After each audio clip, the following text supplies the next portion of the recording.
नमस्कार दोस्तों, मेरा नाम है शालिनी और स्वागत है आप सभी का इस अनोखे किताबी मेले में जिसका नाम है मेरी किताब मेरी कहानी सीज़न 7।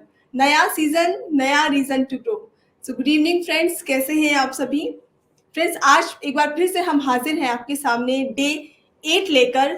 मेरी किताब मेरी कहानी सीज़न 7 का 8th सेशन हम आज टेलीकास्ट कर रहे हैं और हमारे साथ मौजूद है इस प्रोग्राम में एक नए गेस्ट, एक नए ऑथर, एक नई बुक के साथ और एक नए टॉपिक के साथ, जिसके बारे में आज हम चर्चा करने वाले हैं।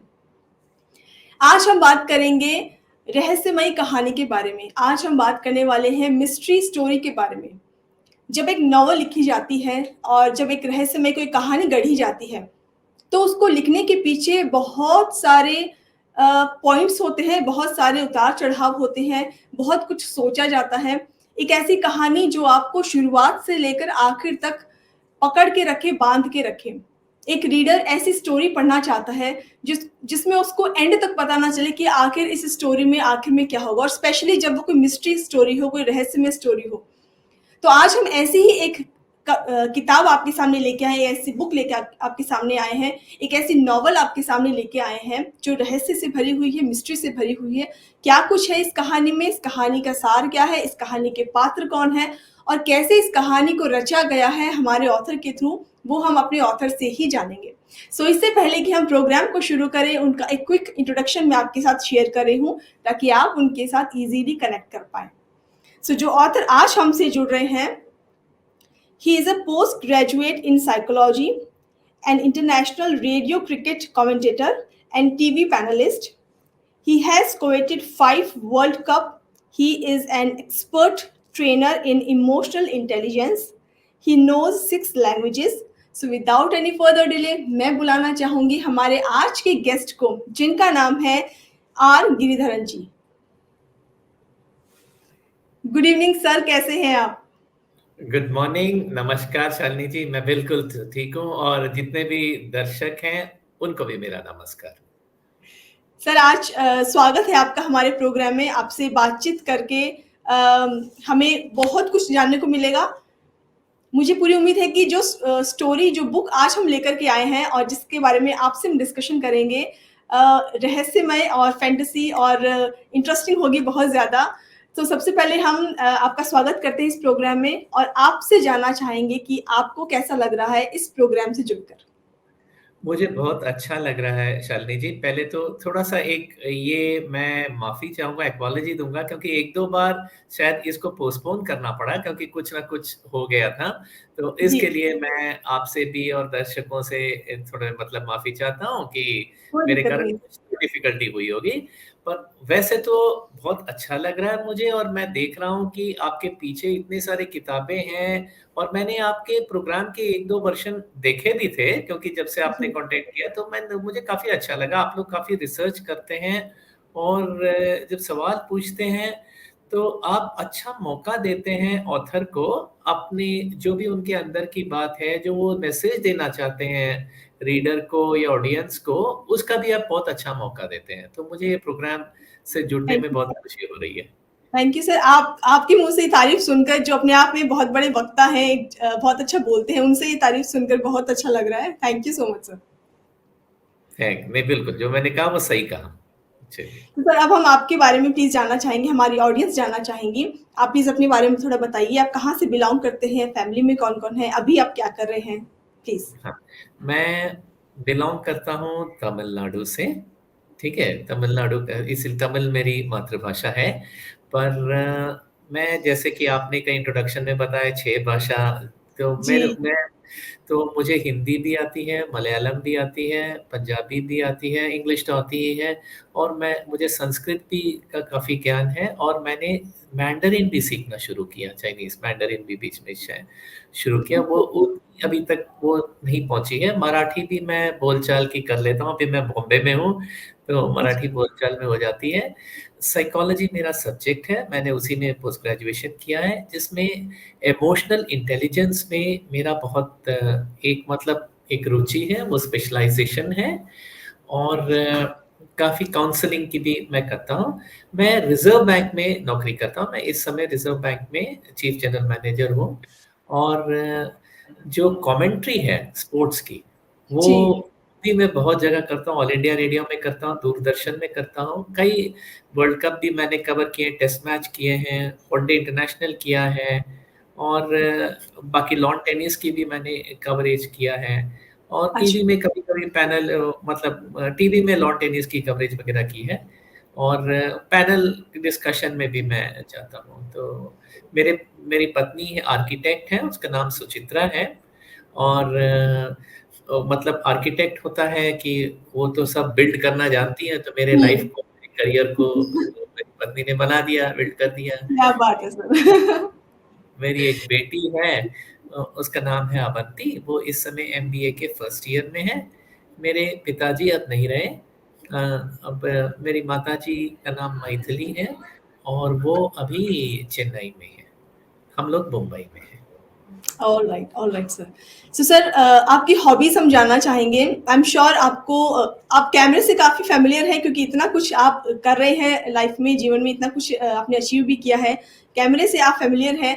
रीडिंग, राइटिंग के थ्रू आप किस तरह से अपनी लाइफ़ को इम्पैक्ट मानते हैं अपनी लाइफ़ में? देखिए रीडिंग से क्या होता है आपको कुछ ज्ञान मिलता है, ठीक है? पर मैं समझता हूँ कि जो भी इन्फॉर्मेशन मिलता है, उसे हमें ऐसा वेद वाक्य नहीं मानना चाहिए।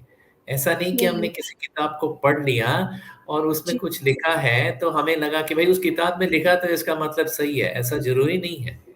जो किताब में लिखा है वो ये है जो ऑथर की समझ है। हुँ, जो ऑथर का इंटरप्रिटेशन है किसी चीज़ का, वो लिखता है वो। अगर कोई ठीक है, अगर कोई फिज़िक्स की किताब हो, कोई जनरल नॉलेज की किताब हो, तो उसमें ठीक है, अब किसी ने कह दिया भाई आंध्र प्रदेश का कैपिटल अब नया कुछ आ रहा है या मतलब अरुणाचल प्रदेश का कैपिटल ईटानगर है, तो वो फैक्ट हो गई। हुँ, वो हुँ, चीज़ को आप ले सकते हो किताब से। पर बाकी जो कुछ भी होता है, उसे आपको लेना चाहिए एक फ़िल्टर और फ़नल रख के। फ़िल्टर मतलब आप सब कुछ ना लें। थोड़ा-सा लें उसमें, थोड़ा-सा आप भी देखें कि भई सही है, नहीं है। ऑथर की मंशा में क्या मतलब उनकी एक एक्सपीरियंस रही है। मेरी एक एक्सपीरियंस रही है, एक लिमिटेड एक्सपीरियंस रही है। आपकी कुछ और एक्सपीरियंस रही है। मैं जो कहूँगा वो मेरे एक्सपीरियंस से कह रहा हूँ। तो ये ज़रूरी नहीं है कि जो मेरे एक्सपीरियंस में सही निकला है, वो आपके एक्सपीरियंस आपकी लाइफ़ में सही निकलेगा, ये ज़रूरी नहीं है। इसलिए जी, मैं कहता हूँ फ़िल्टर करो, उसके बाद फ़नल की तरह अंदर लो। तो किसी भी राइट, किताब को आपको वैसे ही करना चाहिए। एब्सोल्युटली। सर आपकी राइटिंग जर्नी के बारे में मैं जानना चाहूँगी। इसके बारे में आपने कब सोचा कि मुझे एक ऑथर बनना है, एक बुक लिखनी है? और स्पेशली हम फ़िक्शन नॉवल की बात करें तो यही जॉनरा आपने चूज़ किया अपनी डेब्यू बुक के लिए। इसका सफ़र थोड़ा बताइए, कैसे शुरुआत हुई इसकी? देखिए, मैं बहुत बार जब भी बुक स्टोर्स में जाता था या फिर जी, मैं काफ़ी एविड रीडर था, ठीक है? तो ओके। मुझे एक चीज़ म लगता था कि लोग अगाथा क्रिस्टी की बात करते थे, शेरलॉक होम्स की बात करते हैं, ठीक है? तो ये फिर पेरी मेसन की बात करते थे। तो हुँ, सब हुँ। बात करते हैं फॉरेन ऑथर्स की। जी। कि भई उनकी डिटेक्टिव न कैसी है, उनकी मिस्ट्री ऐसी होती है कि हम सुलझा ही नहीं सकते, हम किताब एक बार लेते हैं तो रख नहीं पाते हैं, ठीक है? हुँ, हुँ, ये हुँ। कैसे उसने ऐसे किया, ऐसे किया। और दुर्भाग्य की बात ये है कि इंडिया में अधिकतर जो क्राइम फ़िक्शन लिखते हैं, वो लोग या तो इन लोग की कॉपी कर लेते हैं बहुत बार। हम मूवीज़ भी देखते हैं पेरी मेसन से निकाल लिया, शर्लक होम्स से निकाल लिया, तो आइडिया वहाँ से लेते हैं। हुँ, या हुँ। फिर उस स्तर का नहीं रहता है। तो मुझे लगा कि एक इंडियन मिस्ट्री ऐसी होनी चाहिए, जो मैं ओरिजिनल रिसर्च करूँगा, जो सिर्फ़ भारत में हो सकता है ये चीज़ और मैं अपनी रिसर्च करूँगा। अगर किसी और को भी वही चीज़ मिला, तो कोई बात नहीं, पर मैंने कहीं से कॉपी नहीं की। नहीं की। हुँ। मैं जाऊँगा और रिसर्च करूँगा और खुद की बनाऊँगा और ऐसे बनाऊँगा कि लोगों को सोचना पड़ेगा कि ऐसे हो कैसे सकता है। हुँ। तो तो ये चीज़ था जिसके कारण मैंने ये किताब मर्डर मिस्ट्री का चुना इस किताब में। अगर कि आपने पढ़ा हो इस किताब में तो कई चीज़ें ऐसी हैं जिसके बारे में मैं ज़िक्र करूँगा कि कैसे रिसर्च हुए हैं। एब्सोल्युटली हम आपसे बिल्कुल पूछेंगे कैसे आपने गूँधा इस चीज़ को कैसे आगे तक लेकर के आए? क्योंकि एक स्टोरी होती है, ये है नहीं कि फिक्शन है कि हमने एक पॉइंट पढ़ लिया, एक पेज पढ़ लिया, वो कंप्लीट हो गया, अब नए सिरे से अगला पेज पढ़ेंगे। स्टोरी होती है कि वो पहले पन्ने से जुड़ी हुई होती है, वो लास्ट पन्ने तक जाती है। तो ये चीज़ हम आपसे आगे ज़रूर पूछेंगे सर। लेकिन इससे पहले आपकी बुक का आपकी टाइटल हमारे साथ शेयर कीजिए और ये बताइए कि इसमें क्या कौन से पात्र हैं और किस किस प्लॉट पर बेस्ड है? ये हमारी ऑडियंस को बताइए प्लीज़। अच्छा, मेरे बुक का टाइटल है राइट अंडर योर नोज़, ठीक है? और ये रीज़न ऐसा है, ठीक है? मेरे नाक के नीचे मेरा मूंछ है, वो मूंछ मुझे दिखता नहीं है, हुँ, हुँ। मैं देख नहीं सकता। आपके होंठ हैं, आप तो खैर लेडी की मूंछ नहीं होती है, पर जो यहाँ होगा वो आपको दिखेगा नहीं, आपको आईने में ही देखना होगा। है तो आपके नाक के एकदम नीचे, पर आपको नीचे। दिखेगा नहीं। ये जगह हुँ, ऐसी है जो हम देख नहीं सकते हैं, ठीक है? तो अधिकतर जीवन में ऐसे होता है कि जो उत्तर होता है प्रश्न का, हुँ, वो हुँ। सामने नहीं होता है, पर हमें दिखता नहीं है तो हम देख नहीं पाते, हम दुनिया भर घूमते हैं हुँ, उस हुँ। प्रश्न के उत्तर में, पर मिलता यही है, ठीक हुँ, है? हुँ। तो वो चीज़ थी। दूसरी कैसी है, मेरे आपने पूछा कहानी के मेन पात्र, मैंने कहानी रचा नागपुर के शहर का, ओके। क्योंकि मैं नागपुर में काफ़ी साल रहा तो मैं नागपुर के बारे में जानता हूँ कुछ-कुछ। मेरी एक आइडिया थी कि मैंने देखा है कि भारत के बारे में जब कोई लिखता है, या तो लिखता बम्बई या दिल्ली के बारे में, या फिर कोई छोटे गांव में जो ना बहुत ही सुंदर गांव जो पहाड़ियों के पास बसा हो, ऐसे एक सीन के बारे में लिखते हैं। एक नॉर्मल इंडियन सिटी, एक नॉर्मल इंडियन मिडिल क्लास आदमी जो ऑटो से जाता है ऑफिस को, या ऑटो से सफर करता है, बैंक पोस्ट ऑफिस जाता है, ठीक है, अपने काम के लिए, देखता है कि सड़कों में कोई ट्रैफिक रूल्स फॉलो करता है या नहीं करता है, हुँ, करप्शन हुँ। होती है, छोटी-मोटी होती है। ये हमारी रोज़मर्रा की ज़िंदगी है, ठीक है? तो मैंने इसका डिस्क्रिप्शन किया अपने किताबों में। और भारत की एक ना, भारतीय नगरों की एक बहुत विचित्र चीज़ है और विशेष चीज़ है। We are living simultaneously in many centuries. आप देखेंगे कि कई जगह ऐसा होगा जो न्यूयॉर्क दिखेगा, हाँ। जो और कई जगह ऐसा होगा जो दिखेगा कि आज से 200 साल पहले वाली कोई जगह दिखेगी। हुँ, तो ये हुँ। एक वीकनेस है भारतीय शहरों का। तो ये भी मैं उसमें लेके आया हूँ। और मैंने मतलब एक खैर मर्डर मिस्ट्री है तो पुलिस तो रहेगा ही, तो थोड़ा बहुत पुलिस के करप्शन भी मैंने, मतलब जो किसी भी संस्था में पुलिस हो, मैं आरबीआई में काम, कहीं पर भी आप देखेंगे लोग जेलस रहते हैं एक दूसरे के। मेरी कामयाबी से कोई जलेगा, किसी कामयाबी से मैं, ये हर क्षेत्र में है। तो उस चीज़ को भी मैं लेके आया हूँ।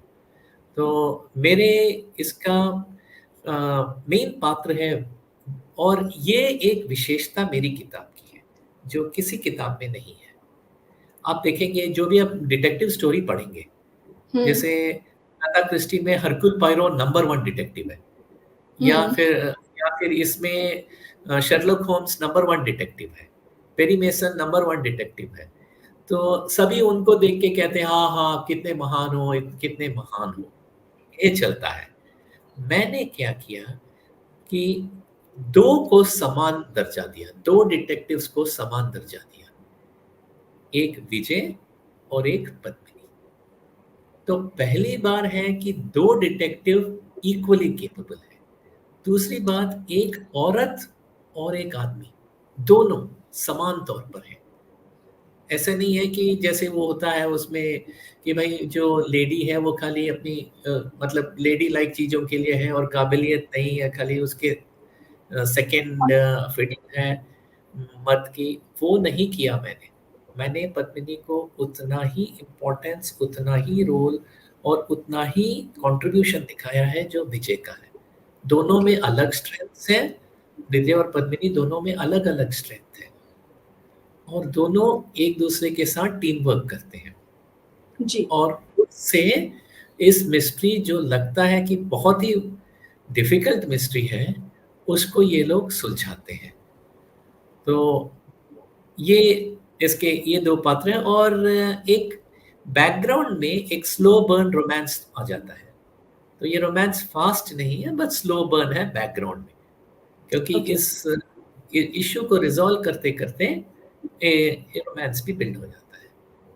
ऑलराइट। ये मैंने ये किया है। तो सर ये कहानी कुछ रियल पात्रों से इन्फ्लुएंस्ड है, रियल लाइफ से इन्फ्लुएंस्ड है या कंप्लीटली कंप्लीटली काल्पनिक है? देखिए, मैंने जाके रिसर्च किया, ठीक हुँ, है? तो मैं जाता था मॉर्ग, जहाँ डेड बॉडीज़ रखी जाती हैं। ओके। तो मैं देखता था डेड बॉडीज़ को। हुँ, तो मैंने एक डेड बॉडी को देखा कि जिसका मुँह बहुत बड़ा है, पर बाक मतलब देखिए, हम सबकी जो फेस है ना, उसका एक प्रोपोर्शन है। हुँ, मुँह का इतना साइज़, आँखों की इतनी साइज़, चीक की इतनी साइज़, कान की इतनी साइज़, ठीक है? थोड़ा बहुत वेरिएशन रहता है, किसी की आँखें बड़ी होती हैं, किसी की थोड़ा वेरिएशन रहता है। पर ऐसा नहीं होता है कि फेस इतना हो और उसमें से मुँह आधा हो, ये हुँ, नहीं रहता। समांतर हम ऐसे नहीं देखते, नॉर्मली ऐसा नहीं दिखता हमें। जी, पर मैंने ऐसा एक बॉडी देखा, जिसका मुँह बहुत बड़ा था, mouth in relation to the face बहुत ज़्यादा साइज़ था। तो मैंने पूछा उस डॉक्टर से, वहाँ जो फोरेंसिक एक्सपर्ट थे, मैंने कहा ये क्या बात है भाई? ऐसा क्यों है ये? हुँ, तो उन्होंने कहा कि ये एक डिज़ीज़ है, meek syndrome, MEIGE, meek syndrome. इसमें हुँ, ऐसा हो जाता है, और इसमें ऐसा होता है कि आदमी 2 मिनट भी बात करता है तो उसको किसी चीज़ को चूसना पड़ता है।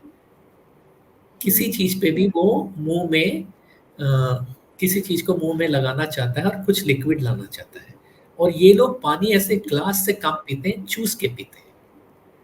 तो अच्छा, बड़े होने के बाद भी निप्पल से चूस के पिएँगे, या टैप होगा तो टैप में मुँह लगा के पिएँगे, क्योंकि ओके, उनमें हाँ, ये एक सिंड्रोम में ये होती है।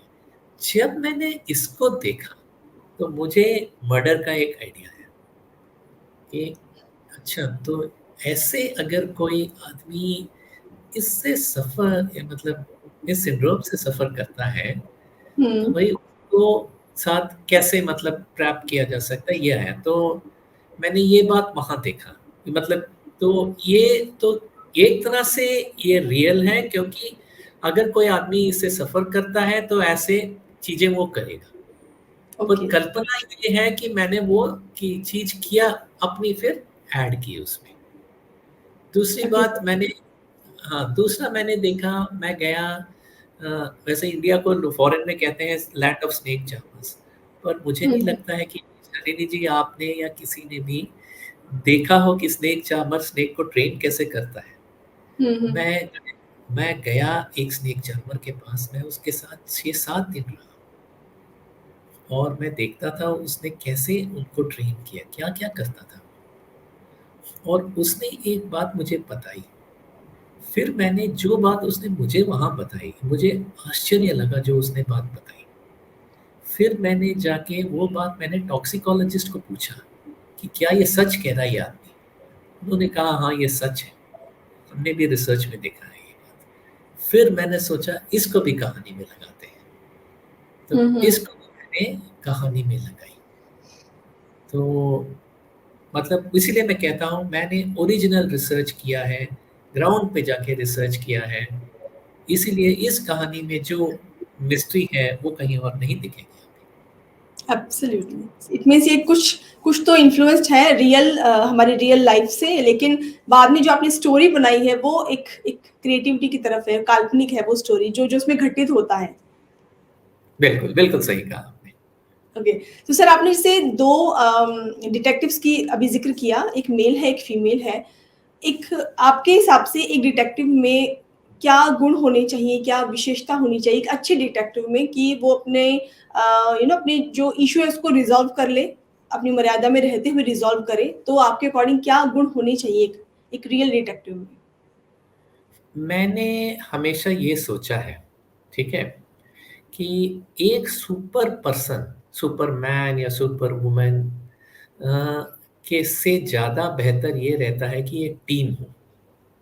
ओके, हाँ, जनरली क्या होता है, लोग को लगता है कि एक सुपरमैन होना चाहिए या एक सुपर वुमन होनी चाहिए जिसमें सारे गुण हो जाएँ। अकेले ही सब तो कुछ हैंडल कर ले। हाँ, अकेले ही सब कुछ कर ले। हाँ। मुझे लगा देखो ये हो नहीं सकता है, ठीक है, हुँ, कोई भगवान ही होगा जिसमें सारे गुण हों। एक डिटेक्टिव के लिए इमोशनल इंटेलिजेंस चाहिए, एक हुँ, डिटेक्टिव के लिए इमेजिनेशन चाहिए, एक डिटेक्टिव में पेशेंस होनी चाहिए, एक डिटेक्टिव में लिसनिंग होनी चाहिए, एक डिटेक्टिव को नॉर्मल ट्रेनिंग होनी चाहिए जो पुलिस वाली होती है कि भाई एविडेंस को देख के कैसे एविडेंस गादर किया जाता है, कैसे हुँ, एक डिटेक्टिव में एनर्जी होनी चाहिए कि वो बार-बार उसी जगह जाए। एक डिटेक्टिव में ये होना चाहिए कि वो कभी हार ना माने क्योंकि अ, दोबारा-दोबारा आपको बहुत बीच में हार मिलती रहती है पर आपको उसमें अ, हार्ट नहीं लूज़ करना चाहिए, वापस जाना चाहिए, वो क्वालिटी भी होनी चाहिए। फिर एक डिटेक्टिव में एम्पैथी होनी चाहिए। एम्पैथी का मतलब है कि मैं आपकी जगह होता तो मैं क्या करता? ओके। हुँ, तो ये भी एक होना चाहिए। अब मैं कैसे ये कर पाऊँगा? देखिए आप मतलब एक लेडी हैं और फिर आपकी लाइफ़ में कुछ और गुज़रा है, मतलब कुछ और सोच है आपकी, आप मेरे से काफ़ी यंगर हैं। तो और मैं मतलब मेल हूँ, आपसे थोड़ा ओल्डर हूँ, मेरा कुछ और है, मैं कैसे आपकी जगह में आ सकता हूँ? हुँ, तो तभी हो सकता है जब कोई लेडी हो, वही आपकी जगह ज़्यादा ठीक से सोच सकती है। ओके। तो इसीलिए अब मेल हो गया, लेडी हो गया। तो कई हुँ, चीज़ें मेल कर पाते हैं, कई चीज़ें लेडी कर पाते हैं। अब किसी लेडी से जाके इंटरव्यू करना है, जाके जब कोई कुछ जगह है, कोई लेडी है, ट्रेडिशनल घर है, तो आदमी जाएगा तो वो कभी बात ही नहीं कर पाएगा। तो वहाँ जाके लेडी ही जाके बात कर पाएगी ठीक से और हुँ, इन्फॉर्मेशन हुँ, देना आ पाएगा। कहीं-कहीं जी, जगह ऐसी है कि इतनी खराब जगह है कि क्योंकि मैं किताब में भी वो स्नेक चार्मर वाली बात लाया हूँ, तो स्नेक चार्मर जहाँ बैठता है, उसके घर में जाके तो लेडी नहीं जा सकती है, वो एक सिक्योर जगह होती है, तो आदमी ही जा सकता है। हुँ, तो कई चीज़ें ऐसी होती हैं जो मर्द करता है, कई चीज़ें ऐसी होती हैं जो लेडी करती हैं। तो इसीलिए मैंने दोनों को लेके आया और साथ में एक और कैरेक्टर भी है, डल्बी जो इनका लॉयल सब इंस्पेक्टर रहता है, वो भी मैं लेके आया हूँ कैरेक्टर। इंस्पेक्टर दल्बी भी बहुत लॉयल रहता है इनको, तो उसकी भी कंट्रीब्यूशन रहती है। टीम में अलग-अलग लोग मिल के कंट्रीब्यूट करते हैं, किसी भी इश्यू को रिज़ॉल्व करने के लिए। एक सुपरमैन नहीं होता है। जी, जी, बिल्कुल। फ्रेंड्स, आज हम बात कर रहे हैं गिरिधरन जी से। इनकी मिस्ट्री मर्डर मिस्ट्री बुक के बारे में। एक नॉवल है जिसे उन्होंने कुछ कल्पना, कुछ रियलिस्टिक के आधार पर रचा है। इसके बारे में हम चर्चा कर रहे हैं, इसकी स्टोरी को हम थोड़ा-थोड़ा जानने की कोशिश कर रहे हैं। आई एम श्योर सर इसकी पूरी स्टोरी रिवील नहीं करेंगे क्योंकि ये आपके लिए एक सस्पेंस है जो कि आपको किताब पढ़ने के बाद ही समझ में आना चाहिए। सो आज हम इस बारे में बातचीत कर रहे हैं। अगर आपका कोई पॉइंट है या कोई क्वेश्चन है इस टॉपिक को लेकर तो आप कमेंट सेक्शन में हमारे साथ जुड़ सकते हैं, बातचीत कर सकते हैं, पूछ सकते हैं और आपका कोई पॉइंट ऑफ व्यू है इस टॉपिक को लेकर के, कोई सजेशन है तो वो भी आप कमेंट सेक्शन के थ्रू हमसे मिल सकते हैं, जुड़ सकते हैं। गिरिधर जी, नॉवल स्टोरी आपने जो लिखी है, बहुत से लोग हैं आपके जैसे जो कि नॉवल लिखना चाह रहे हैं, लिख भी रहे होंगे बहुत से लोग। एक अच्छी नॉवल लिखने के लिए, स्पेशली ये मिस्ट्री नॉवल लिखने के लिए किन चीज़ों को ध्यान में रखना चाहिए शुरुआत से लेकर कि वो एक अपने आप में परफेक्ट बुक निकल के आए सामने? देखिए, कहानी का मैं समझता हूँ, कोई भी कहानी हो, ठीक है? शायद वो मर्डर मिस्ट्री हो या फिर रोमांस हो, ठीक है? सबसे पहले एक सेंट्रल अच्छा, सबसे पहले कहानी से पहले ये होना चाहिए कि ऑथर के मन में कई 3-4 ऑब्जेक्टिव होने चाहिए, एटलीस्ट 3 ऑब्जेक्टिव कि हुँ, हुँ। मेरे 3 एम हैं, ऑब्जेक्टिव हैं जो मैं किताब के ज़रिए रीडर्स को लाना चाहता हूँ, सबसे हुँ, पहले ये। मेरे केस में जैसे मैंने कहा मैं चाहता था कि एक ओरिजिनल इंडियन मर्डर मिस्ट्री हो। ये मेरी पहली चीज़ थी। हुँ, दूसरी चीज़ थी कि मैं चाहता था कि एक सुपरमैन या सुपर वुमन ना रहे, टीम रहे और मैन और हुँ, वुमन इक्वल दर्जा दिया जाए। ये मेरा ओके। दूसरा था। मेरा तीसरा था कि आजकल जहाँ पर भी देखते हैं हम 2 चीज़ की बातें होती हैं, high tech and big bucks कि बहुत पैसा चाहिए और बहुत high technology, latest technology, laser technology इन्हीं की बातें होती हैं। तो मैंने सोचा कि ना टेक्नोलॉजी रहेगा, ना पैसा रहेगा। हुँ, इमेजिनेशन है आपके पास, इमेजिनेशन है, तो टेक्नोलॉजी और पैसे उसके सामने कुछ नहीं है। कुछ नहीं, राइट। तो ये तीसरी मैसेज मैं देना चाहता था। तो मैं 3 मैसेज देना चाहता था अपने किताब के ज़रिए। तो जो भी राइटर है, वो देख ले कि वो क्या मैसेज देना चाहता है। जो वो मैसेज देना चाहता है, वो उसके मन की बात है। तो हम्म। इसके ना गलत है, ना सही है। मैं नहीं कहूँगा कि भई ऐसे मैसेज क्यों दे रहे हो? ये आपको लगता है ऐसा मैसेज देना है, आप दीजिए। पर आप क्लियर रहिए कि ये 3 मेरे मैसेज आने चाहिए किताब में। तो जैसे-जैसे आप किताब लिखते जाएँगे, आप चेक करते जाएँगे कि क्या ये मेरा मैसेज आ रहा है कि नहीं, ये मेरा मैसेज आ रहा है कि नहीं। ये हुआ पहली बात। ओके। दूसरी बात है, किताब का एक सेंट्रल क्वेश्चन होना चाहिए। ठीक है? 2 आज सेंट्रल क्वेश्चन होने चाहिए। जैसे मेरी किताब में, मर्डर मिस्ट्री में किताब ये था कि ये मर्डर हुए कैसे? हम्म। ये हुए कैसे? और ये किसने किया? ये 2 सेंट्रल क्वेश्चन हुए मेरी किताब में। कोई रोमांस की किताब लिखता है, तो सेंट्रल क्वेश्चन रहेगा कि भई रोमांस में अधिकतर कैसे होगा? कि रोमांस में भी एक मिस्ट्री है कि भई 2 लड़कियाँ हो गई और 1 लड़का है, तो ये लड़का किस लड़की को चुनेगा और क्यों चुनेगा? या उल्टा 2 लड़के 1 लड़की के मतलब चाह रहे हैं, तो ये लड़की हम्म। किसको इवेंचुअली चूज़ करेगी? तो वो भी एक क्वेश्चन हुआ। तो ये क्वेश्चन चलता रहे, क्वेश्चन हुआ, उस क्वेश्चन का आंसर। तो हमेशा आपको 1-2 क्वेश्चन रहेंगे, हम्म। जिसका रिप्लाई आपको कहानी बनेगा, अंत में आपको उस क्वेश्चन का रिप्लाई मिलेगा, आंसर मिलेगा। जी। कहानी की जो बिल्डअप होती है, ठीक है? इसकी भी एक आपको ऐसे रखना चाहिए कि शुरुआत में ऐसे होगा, आप तो मन में आपने तय कर लिया होगा कि मैंने इसको हीरोइन बनाना है और इसको हीरो बनाना है, ठीक है? या इसको विलन बनाना है, ये आपके मन में पहले से आपको किसी कैरेक्टर को कुछ तय करना है, ठीक है? तो हम्म। उसके बाद ऐसा होना चाहिए कि शुरू में ही हीरो या हीरोइन जो भी है, हीरो और हीरोइन, वो ऐसे कई आपको चीज़ दिखाएँ, क्वालिटीज़ दिखाएँ, जिससे कि लोग उनको चाहने लगेंगे। हम्म। एक ह्यूमैनिटी दिखानी चाहिए आपको। उनको जी। ह्यूमैनिटी दिखाओ, हेल्प करने वाले दिखाओ, ठीक है? तो आपको हीरो और हीरोइन में अच्छी क्वालिटीज़ दिखानी है शुरू में। और जिसको आप विलन और वैम्प बनाना चाहते हैं, उसमें थोड़ी-सी अ, बुरी क्वालिटीज़ दिखाओ, ताकि लोग हम्म। थोड़ा-सा उन्हें डिसलाइक करें। जैसे-जैसे इनिशियली जो पहला विक्ट्री रहेगा, ऐसा एक तरह से एक आप फ़ॉर्मूला ही समझिए, थोड़े वेरिएशन हो सकता है। हाँ। पहला पहला होगा हीरो के पक्ष में, सेकंड और थर्ड जाएगा विलन के पक्ष में, और फोर्थ जाएगा हीरो के पक्ष में, फिफ्थ में एक स्थिति ऐसी आएगी कि ऑल और नथिंग वाली स्थिति आएगी कि हम्म। अभी करो या मरो। हम्म। करो या मरो की स्थिति में हीरो एक ऐसा अपना जान का मतलब सब कुछ दांव पे लगता है, ठीक है? सब जो कुछ भी है, हीरो हीरोइन जो भी हो, अगर मतलब हम्म। एक लेडी चाह रही है कि किसी मतलब रोमांटिक नॉवेल में ऐसा हो सकता है कि लेडी चाहती है कि भाई मुझे इससे ही यही आदमी से शादी करनी है, तो उसमें भी वो सब कुछ दांव पे रखने को तैयार होना चाहिए, जिसको जो है। सब कुछ दांव पे रख के फिर जीत हासिल होती है।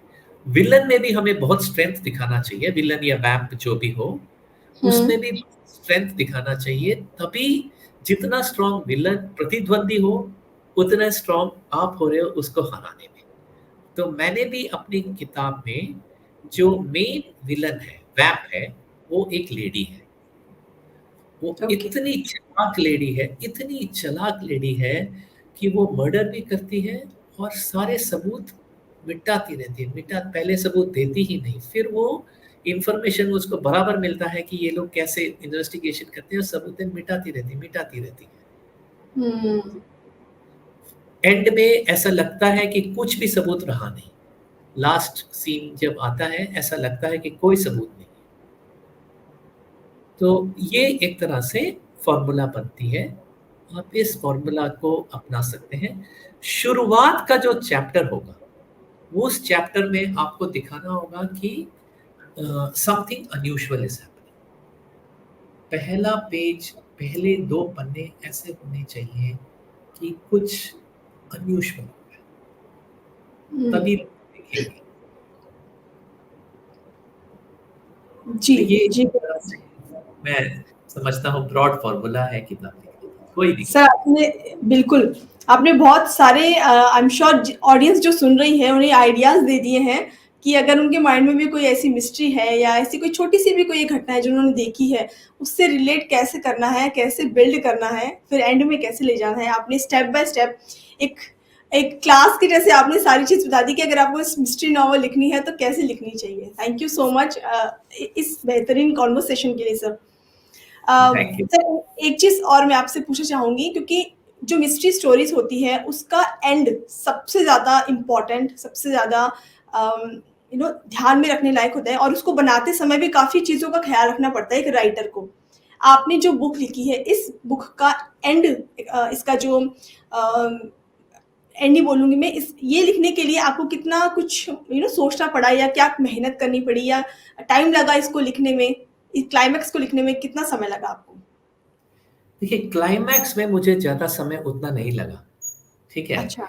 मुझे समय लगा रिसर्च में, क्योंकि मैं जाता था फील्ड में, मतलब मॉर्ग में विज़िट किया, हुँ, डेड बॉडी हुँ, देखे, उसके बारे में बातें की, कभी गलियाँ घूमता था, यहाँ देखता था, तो उसमें बहुत टाइम लगा मुझे। तो टाइम वहीं लग रहा था। फिर स्नेक चार्मर के पास गया, उसके पास बैठा, उसके साथ हुँ, हुँ। बातें की, उसकी ट्रेनिंग देखी। तो मेरे टाइम यहीं सब, फिर पुलिस स्टेशन जाता था, पुलिस स्टेशन को देखने के लिए, क्योंकि उस सब की डिस्क्रिप्शन देनी है ना। तो अब एक तो मैं ब्यूटी पार्लर भी चले गया देखने के लिए, ब्यूटी पार्लर की डिस्क्रिप्शन करने के लिए। नहीं तो मेरे अच्छा, जैसे आदमी ज़िंदगी में ब्यूटी पार्लर नहीं गया, पर मुझे अच्छा। लगा कि देखना ब्यूटी पार्लर के बारे में, तो वहाँ जाऊँ, तो मैं देखूँ कैसे क्या होता है वहाँ पे। तो उसके लिए भी मैं गया था देखने के लिए। तो इन सब चीज़ों में मेरा काफ़ी टाइम गया। क्लाइमैक्स हुँ, में मुझे 2 ही चीज़ का बेसिक मेरे मन में डिलेमा था कि हू डन इट करूँ या हाउ डन इट करूँ? एक मिस्ट्री में 2 सवाल होते हैं कि जी, किसने किया, मर्डर किसने किया? दूसरा कैसे किया? तीसरा उसके खिलाफ आपके पास सबूत क्या है? सबूत कैसे इकट्ठे हों? तो मैंने सोचा एक वेरिएंट लगाता हूँ। जो जिसने मर्डर किया, ठीक है? वो आधे किताब में पता लग जाता है कि विलन ये है, इसी ने खून किए हैं, ये पता लग जाता है। जब हाफ वे स्टेज पे रहेंगे, जैसे ठीक है। नॉवल के 250 पेज है शायद, 248 ऐसा कुछ है। हुँ, हुँ, 125 पेज तक पता लग जाएगा किसने मर्डर किया है। हुँ, 180th पेज के आसपास ये पता लग जाएगा कि कैसे किया गया। ओके। पर 235 पेज पे हमें सबूत मिलेंगे और उसको अच्छा, ट्रैक किया जाएगा। सर इतनी गहरी रिसर्च इतना हाँ, डीप में जाके ऐसे मैंने क्लाइमैक्स ऐसे 3-3 क्लाइमैक्स बनाए। क्या बात है! ठीक है। तो ऐसा है ये, तो आपको पता लग जाएगा कि इसने मर्डर किया है हाफ वे स्टेज पे। फिर पर किया कैसे? ये होती हुँ, है। फिर हुँ, वो हुँ, कैसे किया है, उस पे फिर ये लोग लगे रहते हैं। फिर जैसे ये पता लगता है कि उनको ये पता लग गया है, तो फिर ये एविडेंस मिटाती हैं। हुँ, तो एविडेंस मिटाती रहती हैं, तो उसका भी डिस्क्रिप्शन होता रहता है कि कैसे एविडेंस मिटाया जा रहा है। हुँ, हुँ। फिर ये लोग फिर भी एविडेंस इनको मिल जाता है। पर जैसे होता है कि हर चीज़ अपने पास नहीं होता, कुछ ना कुछ रह जाता है और एक टीम है, उधर एक टीम है, तो दोनों मिलके कैसे भी वो टीम अपने सबके अलग-अलग स्ट्रेंथ लगा के उसको हुँ। निकाल, ये बात होती सर इस है। तो बुक का बेसिकली मैं आपसे पूछूँ तो इस बुक का क्लाइमैक्स आपने पहले ही सोच लिया था या फिर कहानी लिखते-लिखते एंड में जाके फिर सोचा कि इसका ये क्लाइमैक्स होना चाहिए? नहीं, हाँ, ये बात आपने बहुत अच्छा पूछा। ये हर राइटर को होगा कि हम चेंज करते रहते हैं। हाँ। पहले मैंने सोचा था कि हु डन इट, उसके बाद एविडेंस और उसके बाद हाउ होगा। मैंने ओके। पहले ऐसे सोचा था कि लास्ट में रिवील करेंगे कि कैसे हुआ। हुँ, तो मैं शुरू का जो पहला ड्राफ्ट था वो वैसे लिख रहा था। तो बाद में चेंज होके सेकेंड ड्राफ्ट में मैंने ऐसे चेंज किया। तो आप जब किताब लिखोगे, आप भी बहुत बार चेंज, आपको आइडियाज़ अलग आते रहेंगे। जैसे लिखोगे वैसे आइडियाज़ आएँगे।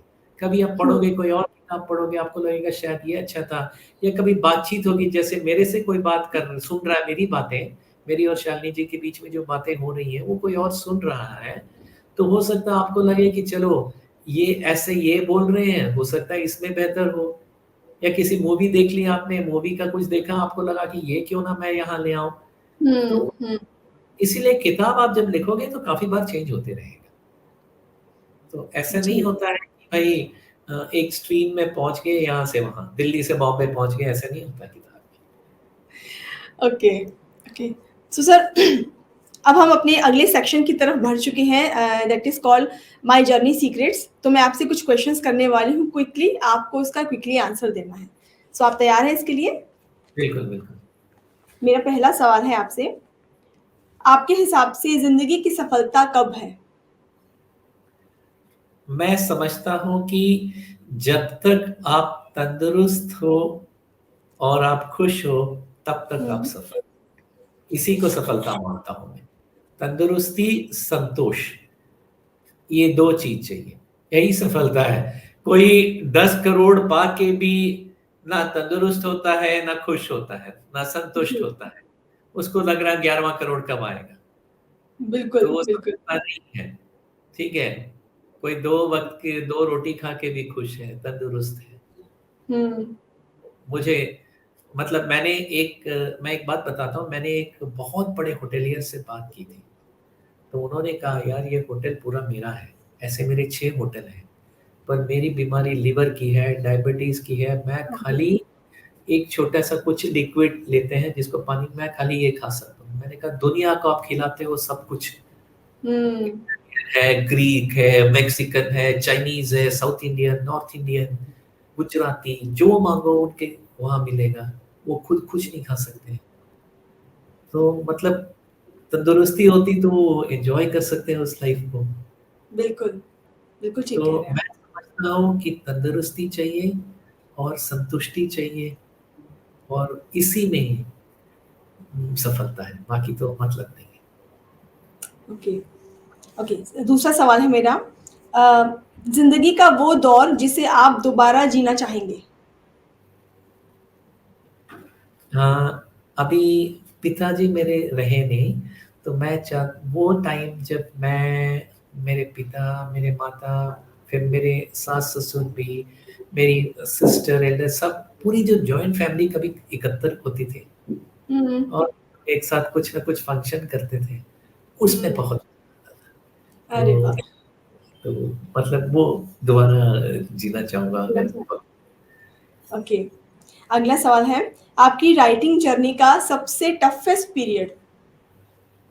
टफेस्ट पीरियड रहता था जब मुझे रोड ब्लॉक आते थे। जैसे मैंने कहा, फॉरेंसिक मॉर्ग में मैं जाता था, तो मुझे बोला गया, यार तुम क्या बार-बार आ रहे हो यहाँ पर? तुम्हारा हुँ, क्या लेना है?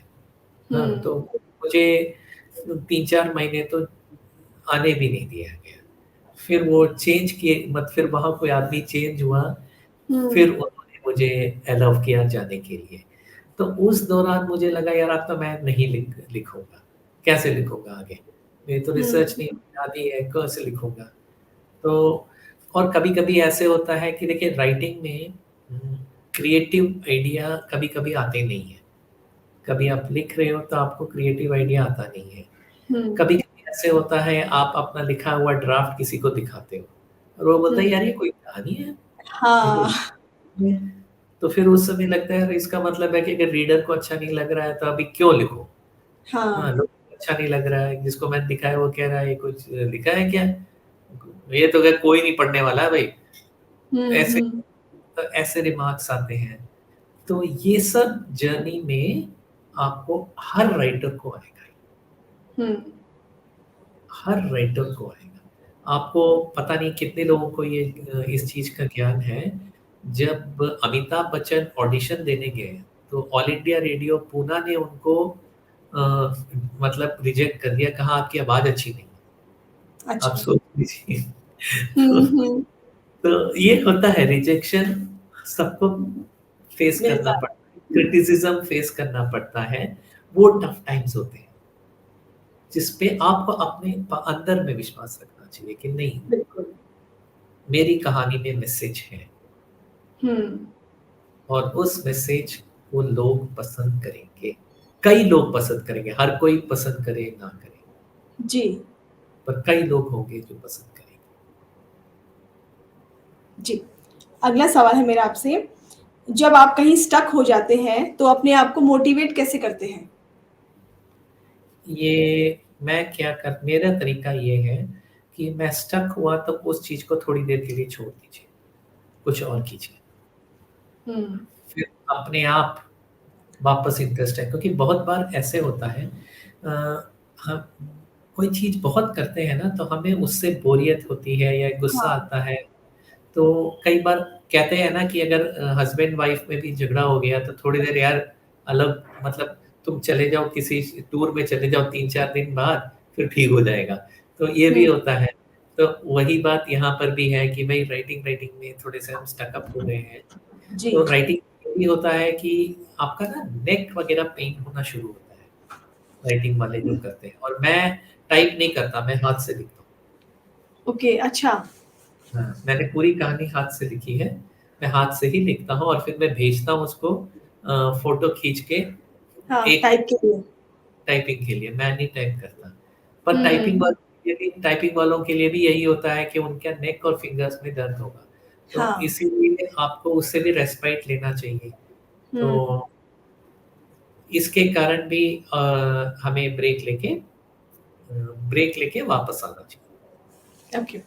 लास्ट सवाल है मेरा आपके लिए, आपका ड्रीम प्रोजेक्ट क्या है?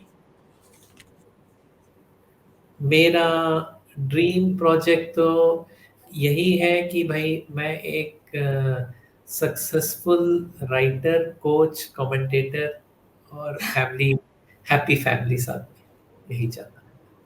Thank okay. यू। तो सर ये सेगमेंट यहीं फिनिश होता है। थैंक यू सो मच, आपने सारे सवालों के जवाब बहुत अच्छे से दिए।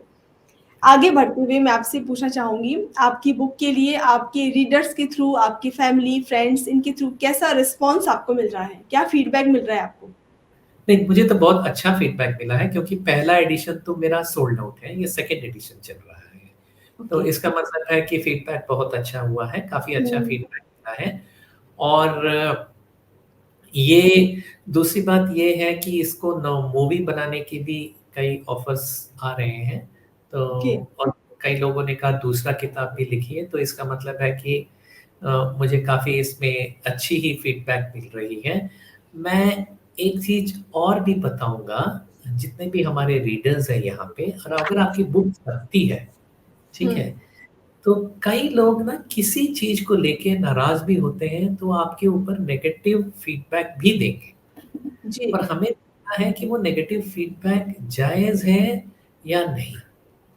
अगर जायज़ है तो हो सकता है हमें उस चीज़ को अगले किताब में इम्प्रूवमेंट में ला सकते हैं। हुँ। अगर जायज़ नहीं है, कई लोग, और ये एक चीज़ आजकल बहुत होता है, कई लोग कहते हैं कि सर आप मेरे से ना रिव्यू करवा लीजिए किताब, बल्क रिव्यू करवा लीजिए, इतने अमाउंट दे दीजिए। हुँ। या हम आपके सोशल मीडिया में आपका बुक का प्रोजेक्ट ये करेंगे। हम अगर उसका नो करते हैं, तो वो लोग एक नेगेटिव रिव्यू लिख देंगे कि बहुत बेकार किताब है, 1 आउट ऑफ 5 ये लिख देते हैं। हुँ। तो इसीलिए जो भी किताब अपनी पब्लिश करता है, उसको इन सब चीज़ के लिए भी तैयार होना चाहिए। तैयार हूँ। जी, जी। आपने स्टार्टिंग में बताया था ना कि आपको फ़िल्टर करना ज़रूरी है, ये सही है हाँ, कि नहीं है। तो सही, वो चीज़ अगर करें तो ठीक रहेगा। वो बिल्कुल सही बोला आपने, बिल्कुल सही बोला। जी। ओके, तो सर आपकी कॉन्टैक्ट डिटेल्स हम जानना चाहेंगे प्लीज़, क्योंकि हो सकता है कि और हमारी ऑडियंस में से बहुत से लोग आपसे पर्सनली कनेक्ट होना चाहें, आपसे गाइडेंस लेना चाहें, तो एनी कॉन्टैक्ट नंबर और मेल आईडी जो भी आप शेयर करना चाहें, प्लीज़ कर सकते हैं। मेरी मेल आईडी है giridharan r6@gmail.com। ठीक है। तो एक बार इस पे ये जो मेरा कॉन्टैक्ट नंबर है जो आपने डिस्प्ले किया है 9001 ये मेरा व्हाट्सएप नंबर है। तो जो भी मुझसे कांटेक्ट करना चाहता है पहले व्हाट्सएप में ये लिख दे या मेल में लिख दे कि मैं ऑथर हूँ, जो मेरी किताब मेरी कहानी में आपका शो देखा और मुझे कुछ आपसे बात करनी है। ठीक है? फिर हम लोग डिसाइड कर लेंगे कि कब बात करेंगे और मैं ज़रूर बात करूँगा आपसे। ओके। जिस सो फ्रेंड्स, जिस जो अगर आप गिरिधरन जी से कनेक्ट होना चाहते हैं, इनसे गाइडेंस लेना चाहते हैं या इनकी मिस्ट्री नॉवल के बारे में जानना चाहते हैं, तो आप इनसे कनेक्ट हो सकते हैं। इनका कॉन्टैक्ट नंबर हमने शेयर किया है कमेंट सेक्शन में, आप उसको नोट कर लीजिए और वहाँ से आप इनसे जुड़ सकते हैं, पर्सनली बात कर सकते हैं। सर, आज अगर हम आपकी बुक परचेज़ करते हैं, तो क्या कोई डिस्काउंट मिल सकता है हमें आज? 25%। ओके, सो दोस्तों, सर की बुक पर 25% का डिस्काउंट है और ये अपॉर्चुनिटी आप बिल्कुल नहीं चूकनी चाहिए। इस बुक को आप खरीदिए, इसकी फिजिकल कॉपी खरीदिए, आप पढ़िए, अपने फ्रेंड्स को पढ़ाइए। एक मर्डर मिस्ट्री है, जिन लोगों को फिक्शन पढ़ने का बहुत शौक है, हॉबी है, उनके लिए ये एक बेहतरीन किताब हो सकती है और बहुत कुछ नया जानने को भी मिलेगा, क्योंकि रियल रिसर्च वर्क इसके पीछे, इस बुक के पीछे किया गया है। इसके साथ में इस बुक के लिए रिव्यूज़ डालना बिल्कुल मत भूलिएगा, क्योंकि रिव्यूज़ हर एक ऑथर के लिए बहुत इंपॉर्टेंट होते हैं। ओके, सो सर, नाउ बहुत से लोग हैं जो ऑथर बनना चाहते हैं या फिर अपनी बुक भी लिख रहे हैं, उनको आप क्या एडवाइस देना चाहेंगे? ये जैसे मैंने कहा पहले, आप पहले अपना ऑब्जेक्टिव लिखिए। मैं अपने किताब से क्या मैसेज देना चाहती हूँ या चाहता हूँ। पहले वो तैयार कीजिए। दूसरा, आप सेंट्रल क्वेश्चन को तैयार कीजिए कि इसमें ठीक है, मैं मैसेज ये देना चाहता हूँ, पर ये मैसेज देना चाहता हूँ ऐसे, जैसे मैं मैसेज देना चाहता था वो 3 मैसेज कि भाई इंडिया में भी ओरिजिनल हो सकता है, टेक्नोलॉजी की ज़रूरत नहीं है, इमेजिनेशन की ज़रूरत है, फिर टीम वर्क की ज़रूरत है। मैं ये 3 मैसेज देना चाहता था और ये 3 मैसेज मैं देना चाहता था एक crime fiction detective murder mystery के थ्रू। आप हो सकता है कि एक कुछ और फ़िक्शन के बारे में, कोई रोमांटिक फ़िक्शन के बारे में या कोई नॉर्मल फैमिली फ़िक्शन स्टोरी के से थ्रू आप कुछ मैसेज देना चाहते हो। तो पहले मैसेज तैयार कीजिए, उसके बाद आप डिसाइड कीजिए कौन से ऑर्डर में लिखेंगे। ये दोनों चीज़ आप तैयार कर लीजिए। उसके बाद आप ना अपने आस-पास के लोगों को या जिसको भी देखते हो, उसको थोड़ा ऑब्ज़र्व कीजिए। जैसे मैं शालिनी जी को अभी देखता हूँ, तो शालिनी जी के कई मैनरिज़म्स दिखते हैं बीच में, कभी ऐसे हाथ को करती हैं, तो ये सब चीज़ें से क्या होता है, जिस कैरेक्टर को आप बनाते हो, वो रियल हो जाता है, वो हुँ, कैरेक्टर रियल बनता है। क्योंकि हमें जब स्टोरी बनाना पड़ता है, हमें सीन्स दिखाने होते हैं। सीन्स वो होते हैं जो रियल हैं। तो कैसे हो रहा है कि कोई किसी शो को देख रहा है, तो एक सीन ये भी हो सकता है कि भाई कोई मेरी किताब, मेरी कहानी का एपिसोड देख रहा है। वो हुँ, एपिसोड होते-होते कोई और है। पिज़्ज़ा देखते-देखते ये एपिसोड देख रहा है। पिज़्ज़ा खाते-खाते ये एपिसोड देख रहा है। इसकी डिस्क्रिप्शन हो गई। इसके डिस्क्रिप्शन में क्या होगा कि जो भी जैसे जो ऑथर बैठा है, इस समय गिरिधर बैठा है, तो ये गिरिधर की डिस्क्रिप्शन हो गई कि भाई ब्लू शर्ट पहना हुआ था और फिर ऐसे है, मतलब ये 55 इयर्स का है, ब्लू शर्ट, स्पेक्स, थोड़ी मेरी डिस्क्रिप्शन होगी, इंटरव्यू कर रही है शालिनी जी, वो ऐसे दिख रही हैं और गिरिधरन का जो मैनरिज़्म वो ऐसा है कि हाथ उसके ऐसे जाते हैं, थोड़े से पूरी खुलता नहीं है, थोड़ा ऐसा है। तो मेरे कई मैनरिज़म्स हैं, आपके कई मैनरिज़म्स हैं, आपके पीछे सारी किताबें हैं बहुत सारी, तो ये सब की डिस्क्रिप्शन करेंगे। पिज़्ज़ा खाने वाला, आप पिज़्ज़ा देखिए, जो पिज़्ज़ा की एक डिस्क्रिप्शन दीजिए, आप पिज़्ज़ा को देख के डिस्क्रिप्शन कर लीजिए कि भाई इसके ऊपर ओलिव्स ज़्यादा थे या फिर चीज़ ज़्यादा था। हुँ, ये थोड़ी-सी हुँ, ये डिस्क्रिप्शन होते-होते फिर इवेंट आएगी। ओके, तो आपको बहुत सारे डिस्क्रिप्शंस रखने होंगे, क्योंकि तभी वो एक रीडर जुड़ पाएगा। रीडर उसी से जुड़ता है जो उसकी ज़िंदगी में होती बिल्कुल, बिल्कुल। है ना? तो यही चीज़ आपको जोड़ना पड़ेगा। तो आपको फ़िक्शन में क्या होता है, आपका मैसेज, आपकी कल्पना पर बैकग्राउंड में रियलिटी, इन दोनों हुँ, की कॉम्बिनेशन है। एब्सोल्युटली। जी सर। सर, कोई फ्यूचर प्लान है आपके और बुक्स लिखने के, या किस बुक पर अभी आप काम कर रहे हैं? बिल्कुल, मैं बताता हूँ। इस किताब में जो मिस्ट्री है, जो मैंने किताब लिखी उसकी मिस्ट्री 3 मिस्ट्रीज़ है। म एक ये है कि कैसे एक आदमी 2 बार हुँ, सेम जगह पे उसकी मर्डर होती है 2 बार, कैसे हो पाती है? और ये खुले बाज़ार में होती है, ऐसा नहीं कि कहीं छुप-छुप के, एकदम ब्रॉड डेलाइट में, बिज़ी रोड में आदमी का मर्डर होता है 2 बार, सबके ओके। सामने, हुँ, कैसे हुँ, होता है? ये पहला क्वेश्चन। हुँ, दूसरा है कि 2 जने, हाँ, 2 जने किसी ड्रिंक को पीते हैं, एक पार्टी होती है, हुँ, हुँ, जहाँ एक टोस्ट में तो होता है मैं पी के मैं किसी और को दूँगा पीने के लिए, तो पहले एक्स ने पिया एक ड्रिंक को और 1 मिनट बाद वाई को देता है, वाई भी वो ड्रिंक को पीता है सबके सामने, हुँ, वाई मर जाता है। ना कोई पॉइज़न दिखता है, ना कुछ दिखता है, एक्स को कुछ नहीं होता है, वाई मर जाता है, कोई पॉइज़न भी नहीं दिखता तो वो मरा कैसे? हुँ, ये भी सबके सामने हुआ है। दोनों मर्डर सबके सामने हो रहे हैं, ऐसा नहीं कि कहीं छुप के किसी चीज़ को हो रही है। तीसरा मर्डर होता है, एक आदमी आता है, अपने बंद कमरे में बैठता है, ठीक है? और वो पॉइज़निंग से मर जाता है, पर कोई अंदर ही नहीं आ पाया। तो कोई अंदर नहीं आता है और 2 मिनट में वो अंदर मर जाता है, पॉइज़न कहीं दिखता नहीं पर पॉइज़न उसमें गया कैसे? ओके। तो तो ये 3 मर्डर इसमें होते हैं और कैसे वो लोग विजय और पद्मिनी इसको पता लगाते हैं और कैसे एविडेंस लाते हैं इन 3 के अगेंस्ट वो है इस स्टोरी में।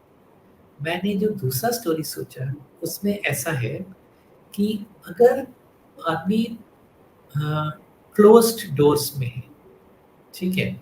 मतलब अब जैसे ये कमरा है, बाहर जाने का अगर अंदर से कुंडी लग गई, विंडोज़ भी बंद है, तो अंदर या बाहर आने का कोई रास्ता नहीं है, हुँ, ठीक है? हुँ, फिर भी बुलेट्स लग जाते हैं आदमी पे। कैसे लगता है? बंद कमरे, बंद खिड़कियों के अंदर कैसे बुलेट आया जबकि कोई और निशान नहीं। ऐसे 4 तरीके हैं जो मैंने रिसर्च करके पता लगाया, वो है अरे इनके। वाह! सर ये तो पज़ल के जैसे हो गए, जैसे पज़ल होते हैं ना वो सॉल्व नहीं होते कि आखिर ये होगा कैसे?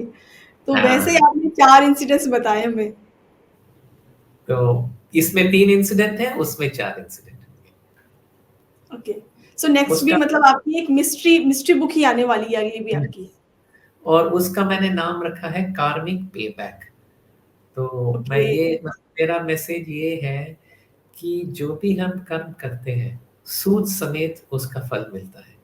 अच्छे कर्म करते हैं, तो हमें उसको भी सूद समेत हमें अच्छे फल मिलेंगे। कुकर्म करते हैं, तो सूद समेत हमें उसका वो भी मिलेगा। बिल्कुल, बिल्कुल। तो वही मेरा मैसेज है उसमें, द कार्मिक पेबैक उसका नाम रहेगा। और अभी टाइम है थोड़ा उसके लिए। जी, बिल्कुल, हम इंतज़ार करेंगे सर आपकी अगली बुक का भी, क्योंकि आपने एक प्लॉट बना दिया है, अभी बेस बना दिया है, तो लोगों में उत्सुकता रहेगी कि वो बुक बुक कब आए और कब वो रिवील हो ये सीक्रेट कि क्या कुछ होता है किताब में। अ, सर आपसे बात करके बहुत अच्छा लग रहा है और मन कर रहा है कि आपकी अदर जो बुक्स हैं या ये मिस्ट्रीज़ जो हैं इनके बारे में और बताते जाएँ आप, बट समय को देखते हुए हमें अभी इस प्रोग्राम को यहीं पर विराम देना होगा। आपको कैसा लगा इस प्रोग्राम से जुड़कर? कोई लास्ट मैसेज आप देना चाहेंगी जाने से पहले हमारी ऑडियंस को, हमारी टीम को? तो प्लीज़ कुछ आप कहना चाहें तो? नहीं, मुझे बहुत अच्छा लगा। रिद्धिमा जी बहुत प्रोफ़ेशनल थी, जब उन्होंने सेटअप किया तो मैं रिद्धिमा जी को भी की तारीफ़ भी करूँगा और आभार भी व्यक्त करूँगा। और उसके बाद शालिनी जी तो बहुत ही प्रोफ़ेशनल और वार्म और प्लेज़ेंट हैं, ये इंटरव्यू करने में और बहुत अच्छा लगा मुझे। और मैं रीडर्स को अगर मेरी तरफ से रीडर्स को कुछ बेनिफिट हुआ, तो हुँ। मैं बहुत खुश रहूँगा। और मैं ये भी रीडर्स से और रिक्वेस्ट करूँगा कि इस किताब को खरीदिए, पढ़िए और रिव्यू कीजिए। Sir thank you so much हमसे जुड़ने के लिए, अपना समय देने के लिए और इतना कुछ हमें नया बताने के लिए। Thank you sir. Thank you. So friends ये था हमारा आज का सेशन डे 8 हमने कंप्लीट किया गिरिधरन जी के साथ और सर ने मर्डर मिस्ट्री पर जो बुक लिखी है और उसको किस तरह से उन्होंने बिल्ड किया है वो सारी स्टोरी इन्होंने बताई कितना कुछ रिसर्च वर्क है इसके पीछे कितना गहन चिंतन है कितना हार्ड वर्क है ये सब बताया गया तो दोस्तों जब इतना हार्ड वर्क, इतना रिसर्च वर्क और इतनी मेहनत होती है किसी भी प्रोजेक्ट के पीछे, तो वो प्रोजेक्ट निकल करके निखर के सामने आता है और सक्सेसफुल ज़रूर होता है।